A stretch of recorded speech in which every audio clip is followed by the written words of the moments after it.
There are a couple things we have to do in order to really stand up and, more than just words, but act to support our men and women in uniform. We got to back the blue. How do we do it? Number one, I'm going to declare a state of emergency for public safety, and we are going to suspend bail reform indefinitely. Number two, we're going to start working with the federal government to enforce federal detainer orders to make sure the bad guys are arrested and put behind bars. Number three, we need to make sure that we protect our cops on the street by changing the rules of engagement. I'm going to hire an attorney general who understands that we need to support qualified immunity, that we need to support police officers being proactive instead of reactive. I don't want a police officer hesitating in the line of duty that could cost them their life. We have to empower our cops to go do the right thing. So I'm going to interview every one of 21 county prosecutors and make sure that they stand up for the suspension of bail reform, that they stand up for qualified immunity,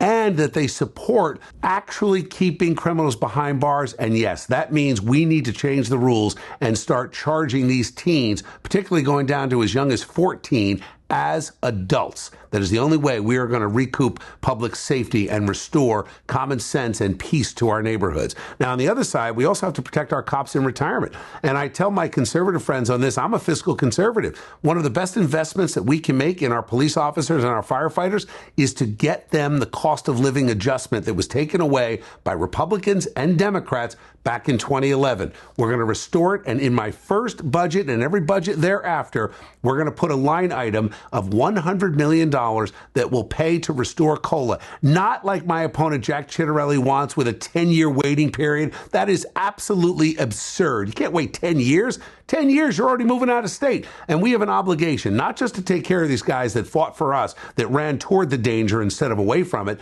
But look, guys, it makes fiscal sense. You want all these cops and firefighters to stay in New Jersey. A lot of these guys go and get second jobs. Let them stay here with that second job and pay taxes here. Let's make sure they're buying things here and helping the local economy. We don't want our police and firefighters moving out to Delaware, Tennessee, Florida. No, we want to keep them here, but we owe them a debt of gratitude. And specifically, we can monetize that. It's about $100 million, and that's after talking to all of the unions that represent these cops and firefighters. We can do it out of a $60 billion budget. We can't find $100 million to help our first responders when they retire? No way. We're going to do it on day one.